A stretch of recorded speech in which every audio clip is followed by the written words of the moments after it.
अनिल अग्रवाल भारत के सबसे प्रसिद्ध उद्योगपतियों में से एक हैं, जो वेदांता रिसोर्सेज लिमिटेड के संस्थापक और कार्यकारी अध्यक्ष एग्जीक्यूटिव चेयरमैन हैं। उनकी कहानी शून्य से शिखर तक पहुंचने की एक बेहतरीन मिसाल है। उनका जन्म 24 जनवरी 1954 को बिहार के पटना में हुआ था। शिक्षा, उन्होंने अपनी स्कूली शिक्षा पटना के मिलर हाई स्कूल से की। उन्होंने कॉलेज की पढ़ाई बीच में ही छोड़ दी थी और वह खुद को मैट्रिक पास बताते हैं। पृष्ठभूमि, उनके पिता द्वारका प्रसाद अग्रवाल का एल्यूमिनियम कंडक्टर का छोटा सा व्यवसाय था। करियर की शुरुआत, संघर्ष के दिन 1970 के दशक के मध्य में अनिल अग्रवाल पटना छोड़कर मुंबई आ गए। उस समय उनके पास बहुत कम पैसे थे, लेकिन उनका सपना बड़ा था। कबाड़ का कारोबार, उन्होंने अपना करियर एक स्क्रैप डीलर, कबाड़ व्यापारी के रूप में शुरू किया। वो पुरानी केबल और धातु के कचरे को इकट्ठा करके उन्हें कंपनियों को बेचते थे। पहला अधिग्रहण 1976 में उन्होंने अपनी पहली कंपनी शमशेर स्टर्लिंग कॉर्पोरेशन खरीदी, जो कर्ज में डूबी हुई थी।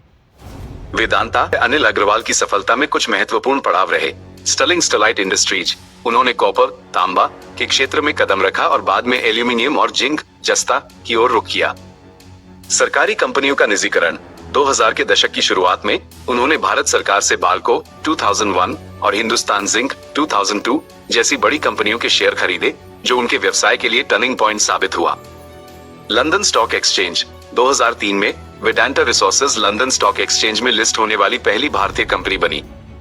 तेल और गैस, 2011 में उन्होंने केन इंडिया का अधिग्रहण किया, जिससे वे तेल के क्षेत्र में भी बड़े खिलाड़ी बन गए। उनकी उपलब्धियां और व्यक्तित्व संपत्ति, आज वे दुनिया के सबसे अमीर व्यक्तियों में से एक हैं। उनकी कंपनी माइनिंग, तेल, गैस और सेमीकंडक्टर जैसे क्षेत्रों में काम करती है। दानवीरता, उन्होंने अपनी संपत्ति का 75% हिस्सा दान करने का संकल्प लिया है। वे वेदांता फाउंडेशन के माध्यम से शिक्षा और स्वास्थ्य के क्षेत्र में बहुत काम करते हैं। सेमीकंडक्टर मिशन, वर्तमान में वह भारत में सेमीकंडक्टर चिप बनाने के लिए एक विशाल प्रोजेक्ट पर काम कर रहे हैं, जो भारत को तकनीक के क्षेत्र में आत्मनिर्भर बना सकता है। प्रेरणादायक पहलू, अनिल अग्रवाल अक्सर सोशल मीडिया पर अपने पटना के दिनों और संघर्ष की कहानियां साझा करते हैं।